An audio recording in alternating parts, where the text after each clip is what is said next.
From warehouse to content creation. Hi there everyone, it's Daniel from Firebread Development, and today we're gonna speak exactly about this, a change of careers and how I managed to do it.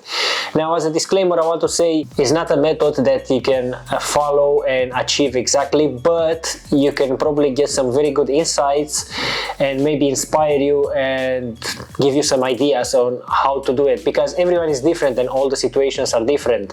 But maybe you're gonna get one or two ideas that may help you along the way. So without further ado, let's get going. In this video, I'm gonna walk you through my journey and hopefully you're gonna get some good insights. This just in case you ever wondered how people change their careers and what is this implying. Let's get into the story. I worked as a forklift driver and warehouseman for many years. Since I was 21, if I'm not wrong. So I have quite a diverse experience in this. Another factor for me was bad management. So how I said, some of them were good, but some of them were really bad, and they were really having some really bad management teams or bad managers or supervisor. They were just staying behind your back, bossing you around and asking the impossible from you, working you to the last drop, to squeeze the last drop of energy. And because all of this, you can imagine this was a very toxic environment. Now, I want to add a disclaimer, not all warehouses jobs are bad. I had like 2 or 3 that they were like dream jobs. I really wanted to stay there, but somehow I couldn't manage.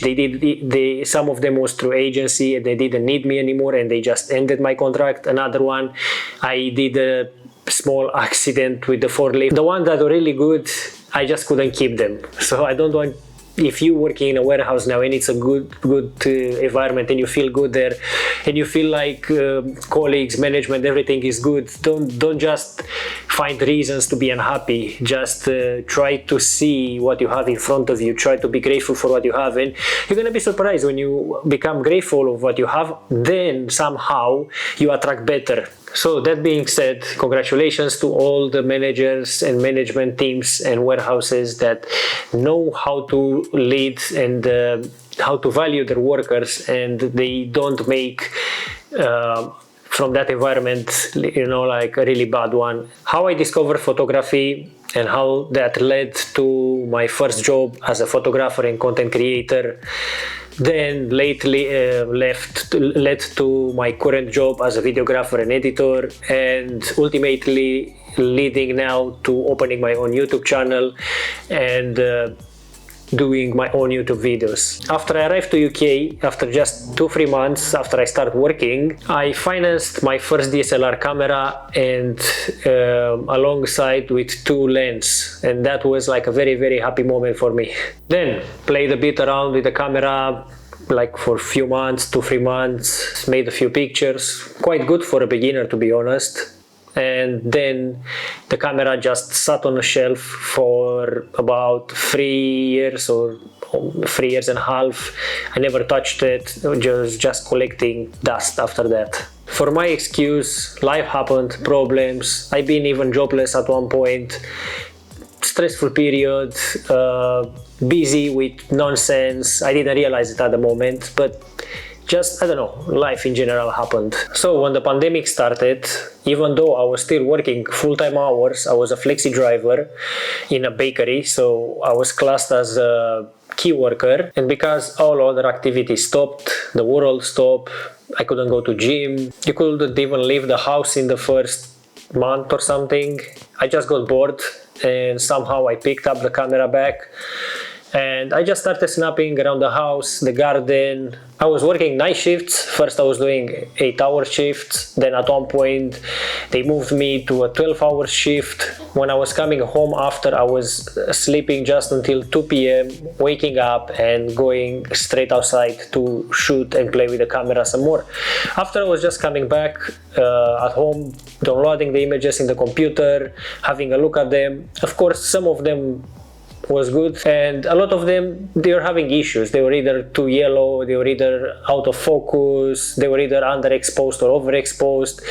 So after that, I was just researching one issue at a time, or the issues that I was encountering. I was just going on YouTube and searching, how can I fix this? And after going again back out, coming back and running into new issues, researching them again, going back out again, and still on. All of this self-learning from YouTube was great. but was not enough. I was not where I wanted to be.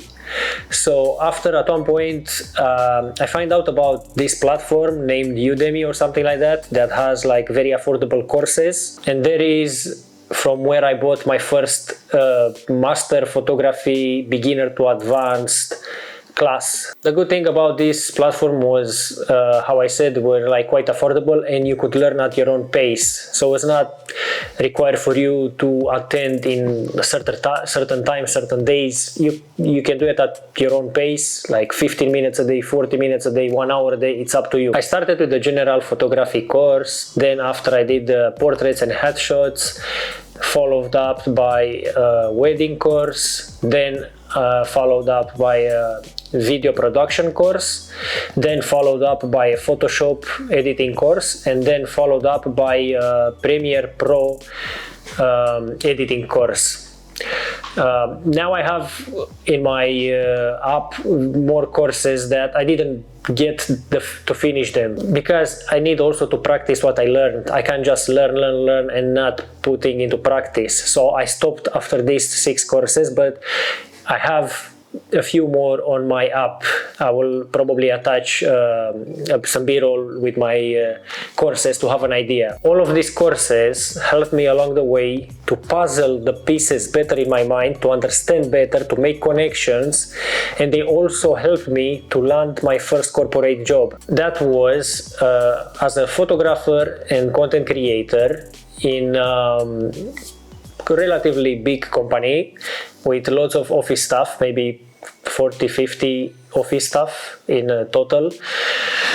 And there I was doing product photography and videography, also a bit of portraits, and I was also doing some YouTube videos for them. After this finished, I landed my next job as a videographer and editor slash media manager, and in the same time I'm now working on my own YouTube channel, which is the one that you watching this video now. You may ask, what are the challenges of having a full-time job and also pursuing your passion or your change of career?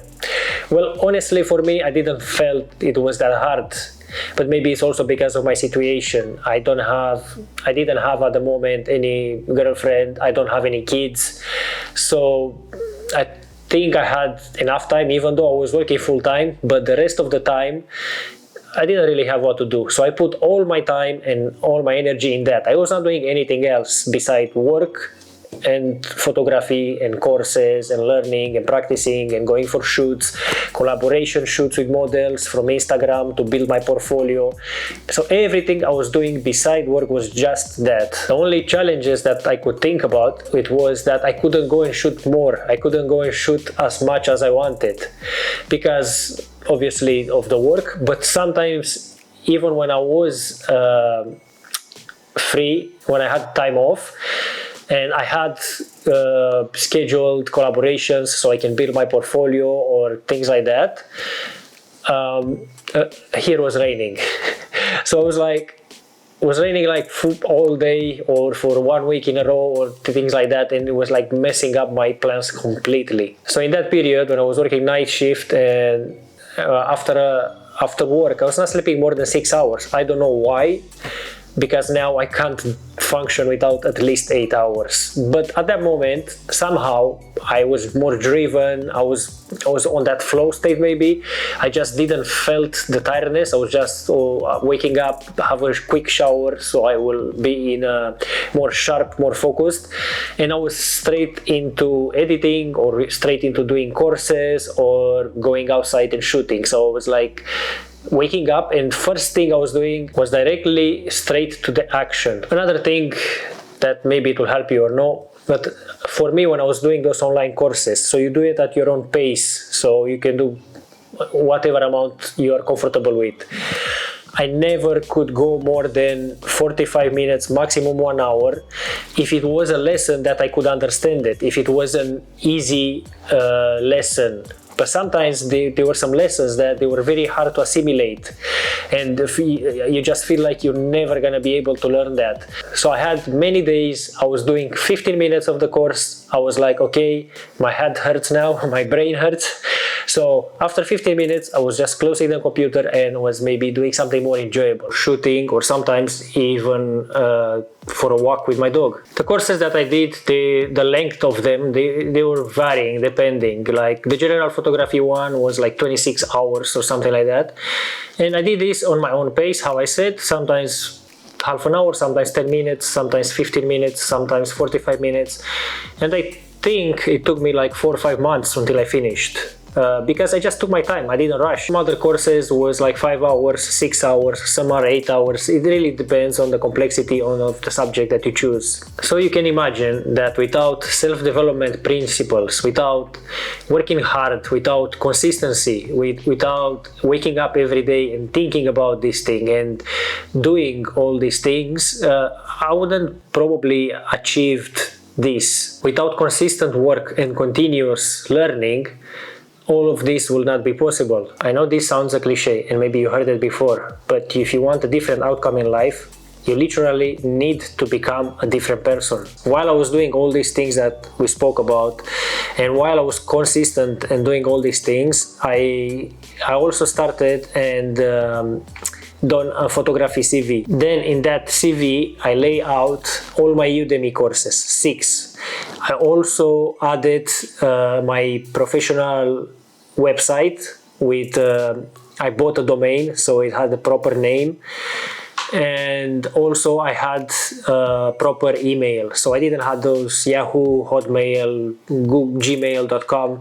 I had firebread.co.uk, so it's like something like that. And all this, it matters because it makes you look more professional than you just showcasing your portfolio on free websites or on Instagram, on Facebook. As for the experience on the CV, I put there 1.5 years of photography. It was just what I tried as a freelance photographer, and while I was doing these courses, I put all that as an experience. And I didn't say anything else related to the warehouse jobs and things like that until the interview. Anyway, I'm diverting a bit, so let's get back. After I finished the CV, I was just applying to photography jobs every day on all websites. Well, about 5-6 the most important ones from UK. Then I started getting interviews, which was a good thing. That means people liked my work. But I couldn't make it past this first interview. So I had like 5-6 failed interviews until I got my first role as a photographer and content creator. I was doing for them product photography and videography, and sometimes some portraits for their players, and also sometimes some YouTube style videos, interview styles alongside the commercials for products. After a while, the journey with this company ended and my new one started. My current role, I'm a videographer and editor, doing YouTube videos for my current employer. By the way, if you guys want to see some of my work, please feel free and visit my website firebread.co.uk. And of course, my latest project is this YouTube channel, and I really hope I can achieve great things. Now, some lessons learned along the way. For sure, one of the very first things that helped me was getting organized. I bought a notepad and I started planning each day the night before. A very good software for being organized that is also free to use is Trello, and I found out about this Trello at my first office job, and it really helped me to keep me organized. Another way that I really feel it helped me along the way was having a morning routine. I was doing some affirmations, sometimes I was even meditating for 10 minutes, and when I was doing the affirmation, I was doing them out loud. And I think that really helped to program them into my subconscious. I did this constantly and religiously for 4 or 5 months. Then I fell out of this routine. But I think it was enough to reprogram my mind. I basically did that routine until my mind started to refuse it and started to say, enough, it's enough, I can't stand it anymore, I don't want it anymore, my head hurts. Of course, another thing is to take action, but be careful, because not all action is created equally. What do I mean by that? I don't know if you ever heard about the principle, the 80-20% rule. What this principle says is that 80% of our results comes just from the 20% of our actions. So very little actions. That means all the rest is just fluff that we don't need, or actions that they don't really bring results. They're just like time wasters. If I'm not wrong, I think this principle also means that sometimes you can work 80% of things that will bring just 20% results.